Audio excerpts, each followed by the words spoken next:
तो जैसा हम देख रहे हैं इस 17वें सप्ताह के विषय में, और 17वां सप्ताह जो दानियल की पुस्तक में जिसका वर्णन आया है, जिसका कार्यकाल जो है करीब 7 वर्ष का होगा, और इस 7 वर्षों में वो भी जो है 2 भागों में डिवाइडेड है, और इस 7 सालों को ट्रिबुलेशन पीरियड कहा गया है।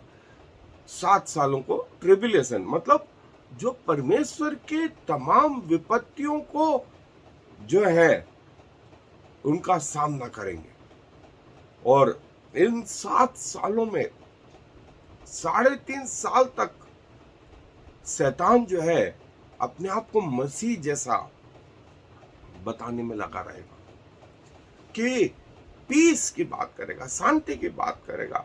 सारे वर्ल्ड में शायद एक गवर्नमेंट, एक करेंसी, एक जो है कोई भेदभाव नहीं ऐसा, लेकिन 3.5 साल बाद वो अपने आप को जो है राजा घोषित करेगा, और राजा घोषित करेगा, और फिर अपना मार्क जो 666 का है वो सारी दुनिया में लगवाएगा, और जो नहीं लगाएंगे उनको मरवा डालेगा।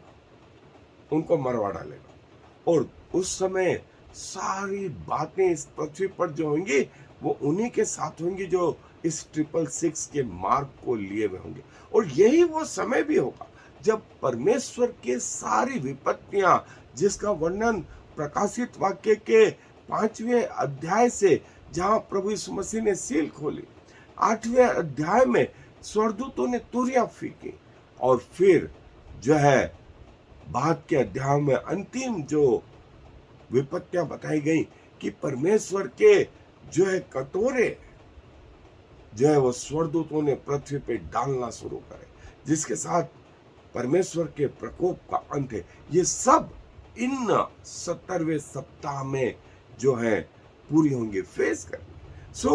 क्या वो चिन्ह होंगे, उसके बारे में प्रभु यीशु मसीह भी बोलते हैं, उसके बारे में पुराने नियम में भी है। और मैं आपके लिए जो हिस्सा है वो पढ़ रहा हूं, वो पाया जाता है मत्ती रचित सुसमाचार उसका 24वां अध्याय और उसके 15 आयत से आगे का हिस्सा पढ़ रहा हूं मैं। मत्ती रचित सुसमाचार 24वां अध्याय पद 15 से आगे। जब तुम उस उजाड़ने वाली घृणित वस्तु को, जिसकी चर्चा दानियल भविष्यवक्ता के द्वारा हुई थी, पवित्र स्थान में खड़ी हुई देखो, जो पढ़े वह समझे। तब जो यहूदिया में हो वे पहाड़ों पर भाग जाएं, जो कोठे पर हो वो अपने घर में से सामान लेने को ना उतरे, और जो खेत में हो वह अपना कपड़ा लेने को पीछे ना लौटे। उन दिनों में जो गर्भवती और दूध पिलाती होंगी उनके लिए हाय हाय। और प्रार्थना क्या करो कि तुम्हें जाड़े में यह सप्त के दिन भागना ना पड़े, क्योंकि उस समय ऐसा भारी क्लेश होगा जैसा जगत के आरंभ से न अब तक हुआ और न कभी होगा। और यदि वे दिन घटाए न जाते तो कोई प्राणी न बचता, परंतु चुने हुओं के कारण वे दिन घटाए जाएंगे। उस समय यदि कोई तुमसे कहे देखो मसीह यहाँ है या वहां है, तो प्रतीति न करना। और झूठे मसीह और झूठे भविष्यवक्ता उठ खड़े होंगे और बड़े चिन्ह और अद्भुत काम दिखाएंगे, और यदि हो सके तो चुने हुओं को भी भरमा दे। देखो मैंने पहले से तुमसे ये सब कुछ कह दिया है, इसलिए यदि वे तुमसे कहें देखो वो जंगल में है तो बाहर ना निकल जाना, देखो वो कोठरियों में है तो प्रतीति न करना। क्योंकि जैसे बिजली पूर्व से निकलकर पश्चिम तक चमकती जाती है, वैसी मनुष्य के पुत्र का भी आना होगा। जहां लोथ हो वहीं गिद्ध इकट्ठे होंगे। उन दिनों के क्लेश के बाद तुरंत सूर्य अंधियारा हो जाएगा और चांद का प्रकाश जाता रहेगा, और तारे आकाश गण से गिर पड़ेंगे और आकाश की शक्तियां हिलाई जाएंगी। तब मनुष्य के पुत्र का चिन्ह आकाश में दिखाई देगा, और तब पृथ्वी के सब कुलों के लोग छाती पीटेंगे और मनुष्य के पुत्र को बड़ी सामर्थ और ऐश्वर्य के साथ बादलों पर आते देखेंगे। और वह तुरही के बड़े शब्द के साथ अपने दूतों को भेजेगा और वे आकाश के इस छोर से उस छोर तक चारों दिशा से उसके चुने हुओं को इकट्ठे करेंगे। प्रभु यीशु मसीह बोलते हैं, देखो जो चिन्ह है कि झूठे भविष्यवक्ता, झूठे मसीह उठ खड़े होंगे और बड़े चिन्ह और अद्भुत काम दिखाएंगे।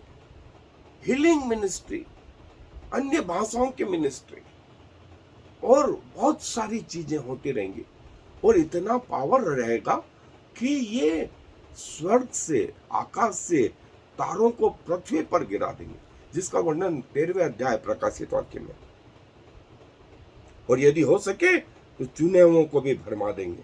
देखो मैंने पहले से तुमसे यह सब कुछ कह दिया है, इसलिए तैयार रहो, जानकार रहो, तुम्हें कोई चीज अजनबी ना लगे कि क्या हो रहा। मैंने तुम्हें पहले से कहा है। और वो चिन्ह के बारे में बाइबल हमें क्या बताती है, आए अपने बाइबल अध्ययन पे चले। बाइबल जो है उसमें हमारा प्रभु जो है इस 70वें सप्ताह के विषय में पहले से बहुत सारी बातें बताते हैं। और प्रभु कहते भी हैं, हमें चेतावनी देते कि देखो मैंने तुम्हें पहले से ये सब कुछ कह दिया है, इसलिए सावधान रहो, इसलिए सावधान रहो। और ये कैसे हमको मालूम पड़ेगा? वे लोग जो प्रभु के वचन से जुड़े हैं वे इन बातों को जान पाएंगे, वे इन बातों को जान पाएंगे। और लिखा है कि अंत के दिनों में इज़राइल जो है वो बचाया जाएगा, जिसका वर्णन जो है रोमियो के पत्री 11वें अध्याय 25 से 27वें आयत में कहा गया है कि इज़राइल जो प्रभु का जिसने इनकार किया, वे प्रभु का अनुग्रह उस पर हुआ तो वहां के लोगों ने प्रभु का इनकार किया। और मैं आपको बताऊं कि इज़राइल में अब जो है बाइबल वहां से जो है, यदि आप चाहते हैं इज़राइली बाइबल आपको मिले तो आप बुलवा सकते हैं। इवन एक अनॉइंटेड न्यू टेस्टामेंट करके बाइबल है, नया नियम है, रब्बियों के द्वारा उसके विषय में, और पूरी बाइबल जो है आप बुलवा सकते हैं इज़राइल से। और ये अमेज़न पर भी उपलब्ध है।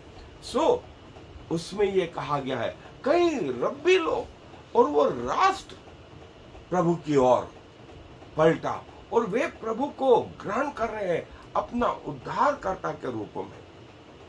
और ये बातें जो है वो ट्रिब्यूलेशन या उस कठिन काल के पहले होंगी। जैसे ही वो समय आरंभ होगा उसके पहले ये लोग प्रभु को ग्रहण करेंगे। और ऐसा हो रहा है, ऐसा हो रहा है। अब इज़राइल में मसीह को जो है माना गया है कि वो ही उद्धार करता है। और उन्होंने माना कि हमसे गलतियां हो गई हैं, हमसे गलतियां हो गई, हमारे पूर्वजों से गलतियां हो गई। प्रभु अब हमको माफ करें, हम प्रभु की ओर आना चाहते हैं। और जो है इज़राइल, जैसा जकरिया नबी की पुस्तक में आया कि मैं जो है जब वो मेरी ओर देखेंगे और अपने अपराधों के कारण जो है पश्चाताप करेंगे और प्रभु उनके दिनों को फेर देगा। उनमें से कई लोग प्रभु की आत्मा को जान पाए हैं, प्रभु का आत्मा उनमें विद्यमान है। और प्रभु ने चूंकि उनको चुना था, और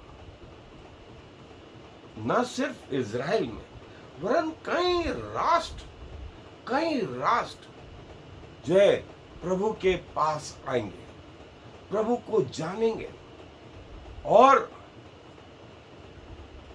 जो है ये सारी दुनिया पर प्रभु का अनुग्रह हो रहा है। चाइना जैसे देश में ऐसा कहा गया है कि शायद 2025 से 2030 के बीच में दुनिया का सबसे बड़ा क्रिश्चियन कंट्री चाइना होगा। दुनिया का सबसे बड़ा क्रिश्चियन कंट्री चाइना होगा। वहां लोग प्रभु को ऐसे जान रहे हैं, प्रभु की ये बातें उनके बीच में पूरी हो रही है, प्रभु का आत्मा जो है पूरा हो रहा है। और जो सातवीं सील थी जिसके बारे में कहा गया है, छठी सील को जब खोला तो प्रभु का जो है लिखा गया है, वो प्रकाशित वाक्य के 8वें अध्याय में कि कुछ देर तक स्वर्ग में जो है शांति हुई। आखिरी सील खोलने पर, जब प्रभु यीशु मसीह ने वो आखिरी सील खोली तो कुछ देर तक शांति छाई रही। और लिखा गया है, स्वर्ग में आध घड़ी तक सन्नाटा छा गया। और मैंने उन सातों स्वर्गदूतों को जो परमेश्वर के सामने खड़े रहते हैं देखा, और उन्हें 7 तुरियां दी गई। 7वीं मोहर पर 7 स्वर्गदूत 7 तुरियों को फूंकने के लिए तैयार हो गए। और ये वो 7 स्वर्गदूतों ने, ये वो जिसका वर्णन जो है 8वें अध्याय से 11वें अध्याय तक, ये 7 स्वर्गदूतों ने जो तुरियां फूकी, ये तुरियां जो है जिनका वर्णन पहले से आ गया, और जैसा मैंने बताया कि 7 सील, 7 तुरियां और 7 बॉल या कटोरे, और जो है प्रभु उनके बाद में सिंहासन पर बैठ गया कि उन लोगों का न्याय करे, जो है। और जैसा मैंने कहा कि ये 7 कटोरे जिसका वर्णन जो है बाइबल में कहा गया कि इनके गिरने पर जो है परमेश्वर की इच्छा जो है पूरी हो गई। और 16वें अध्याय में इनका वर्णन है। 7 तुरियां फूकी गई, फिर ये 7 कटोरे फूके गए और डाले गए पृथ्वी पर। और हर कटोरे के साथ में क्या हुआ, ये परमेश्वर की आखिरी जो है मनसा जो है पूरी हो गई। और इन 7 कटोरों के बाद में जो है एंटी क्राइस्ट जो है उसने उस नगर पर, जिसका वर्णन बेबीलोन के नाम से आया है, प्रकाशित वाक्य के 18वें अध्याय में 8 से 10 आयत में इसका वर्णन है। और वहां ये लिखा है कि एक ही दिन में उन पर विपत्तियां आ पड़ेंगी, अर्थात मृत्यु और शोक और अकाल, और वह आग में भस्म कर दी जाएगी, क्योंकि उनका न्याय प्रभु परमेश्वर शक्तिमान है। और पृथ्वी के राजा जिन्होंने उसके साथ व्यभिचार और सुख विलास किया, जब उसके जलने का धुआं देखेंगे तो उसके लिए रोएंगे और छाती पीटेंगे, और उसकी पीड़ा के डर के मारे दूर खड़े होकर कहेंगे, हे बड़े नगर बाबुल, हे दृढ़ नगर, हाय हाय, घड़ी ही भर में तुझे दंड मिल गया। ये प्रभु के वचन में लिखा है। और लिखा है कि बेबीलोन का जो है फॉल डाउन होगा, गिराया जाएगा। ये बातें जो है प्रभु ने पहले से कही थी। और इस 7वें वर्ष के बाद में जो है युद्ध होगा। शैतान और उसके स्वर्गदूत और उसके पीछे चलने वाले लोग प्रभु यीशु मसीह से लड़ने को तैयार होंगे। और प्रभु यीशु मसीह भी अपनी स्वर्ग के दूतों और स्वर्ग के लोगों के साथ इनसे लड़ने के लिए आया, जिसका वर्णन जो है वो 19वें अध्याय में है। और 19वें अध्याय प्रकाशित वाक्य में बैटल ऑफ अर्मगिदोन, ये जो शब्द आया अर्मगिदोन, वो 16वें अध्याय के 16वीं आयत में 12 से 16 आयत के बीच में आया, जिसे अर्मगिदोन या हरमगिदोन का युद्ध भी कहा जाता है। और इसके बारे में मैं डिटेल में पहले ही बता चुका हूं, आप चाहें तो पुराना एपिसोड खोल के देख सकते हैं। प्रभु ये चाहता था कि प्रभु के लोग इन बातों को जान लें, प्रभु के लोग इन बातों को जान लें। और वो 2 भविष्यवक्ता, उनकी मिनिस्ट्री जो है वो कैसे पृथ्वी पर उन्होंने प्रभु की गवाही रखी और शैतान ने उनको कैसे मार डाला, और वो कैसे जीवित हो गए, वे कैसे जीवित हो गए और कैसे स्वर्ग पर उठा लिए गए। और ये सब इस बाइबल में जो है वर्णित है, बाइबल में वर्णित है। आप चाहें तो ये सब देख सकते हैं। और जो है शैतान का अंतिम जो है निर्णय किया गया, उसको 1000 साल के लिए बांध दिया गया। और शैतान की जो तिर्यकता के 2 अन्य रूप थे, जिनका वर्णन 13वें अध्याय प्रकाशित वाक्य में आया, उनको तो उस नर की आग में डाल दिया गया, नर की आग में डाल दिया गया, जिसका वर्णन 20वें अध्याय प्रकाशित वाक्य में है। आप पूरा पढ़ सकते हैं। और शैतान भी 1000 साल के बाद खोला गया, और वो अंतिम युद्ध के लिए, जिसे गोग और मागोग का युद्ध कहा गया है, वो लड़ने के लिए तैयार हुआ। लेकिन इस बार आग स्वर्ग से गिरी और शैतान और उसके दूतों को हमेशा के लिए नाश कर दिया।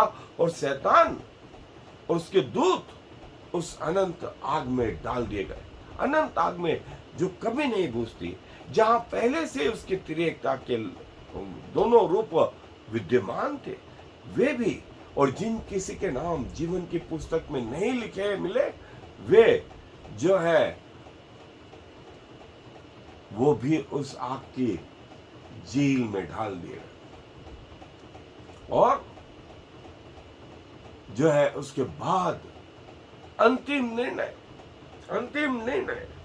जिसका वर्णन प्रकाशित वाक्य में प्रभु ने बताया, और मत्ती रचित सुसमाचार में भी कहा कि वो भेड़ों को बकरियों से अलग करेगा, भेड़ों को बकरियों से अलग करेगा। और कैसा निर्णय होगा वो मैंने आपको बताया, कैसा निर्णय होगा वो मैंने आपको बताया। और इसके बाद अंतिम जो है समय, हमने देखा प्रभु यीशु मसीह का प्रथम आगमन, प्रभु यीशु मसीह की मृत्यु, और हम इस समय यहां पर हैं। किस दिन ये होगा हमें नहीं मालूम। और ये 70वां सप्ताह दानियल का शुरू हो जाएगा, और पहले 3.5 साल ये एंटी क्राइस्ट जो है अपने आप को मसीह जैसा बताने की कोशिश करेगा, और 3.5 साल बाद वो अपने आप को राजा घोषित कर देगा, और सारे जो पृथ्वी के लोग होंगे उन पर अपने सील लगाएगा, और जो नहीं लेंगे उनको मार डालेगा। और मसीह का द्वितीय आगमन यहां होगा, वो आएगा और हरमगिदोन का युद्ध इस समय यहां पर लड़ा जाएगा। सो ये वो समय है। पहले 3.5 साल में क्या होगा, मिडिल में क्या होगा, आखिरी में क्या होगा, और इस 70वें सप्ताह के बीतने के बाद क्या होगा, यहां ये मैं डिटेल में आपको बताऊंगा कि कैसे ये 7 साल गुजरेंगे, और 7 साल के पहले क्या हुआ, 70वें सप्ताह के पहले क्या हुआ, और 70वें सप्ताह के बाद क्या होगा, ये भी हम देखेंगे। और जो है परमेश्वर का वचन क्या कहता है इस बारे में, हम ये देखेंगे। और परमेश्वर अपने लोगों को ये सब बातें चाहता है कि वे सीखें, जान जाएं, कोई चीज उनसे अज्ञान न रहे। प्रभु यीशु मसीह ने कहा, देखो मैंने तुमसे पहले कह दिया, इसलिए सचेत रहो कि इन बातों को जान पाओ। सो प्रभु हम सबकी सहायता करें कि हम प्रभु की बातों को समझ पाए। आए अपने स्वरों को दुआ में झुकाएंगे, प्रार्थना। प्रभु जी धन्यवाद देते हैं कि अंत के समय के सारे चिन्ह जो एक मनुष्य को जानना चाहिए वो आपने पहले से अपने वचन में लिख दिए। और प्रभु आपने अपने आप को, इन रहस्यों को उन लोगों पर भी प्रकट किया जो आपके पीछे ईमानदारी से चल रहे हैं, जो इस अंतिम समय में चल रहे हैं। और प्रभु वो कब आरंभ होगा, कैसे होगा, ये तो नहीं मालूम, लेकिन आप कहते हैं कि हम सावधान रहें। सो प्रभु विशेष करके उन लोगों के लिए जो अभी तक इन बातों को नहीं समझ पाए, वे प्रभु आपको समझने पाए, आपके राज्य में आने पाए प्रभु। और खुदावंत आप खुद भी नहीं चाहते कि एक आत्मा नाश हो, इसीलिए आपने इतने विलंब को किया कि आप चाहते हैं कि हर व्यक्ति आपको जान जाए और पृथ्वी की छोर तक आपके नाम का प्रचार किया जाए, ताकि जो कोई सुने और यदि वो ईमानदारी से सच्चे परमेश्वर की तलाश में है, उसकी मंजिलें आप में प्रभु यीशु मसीह में पूरी होती हैं। क्योंकि सारा आदर आपको देते हुए इस विनती को प्रभु यीशु मसीह के नाम से मांगते, आमीन और फिर आमीन।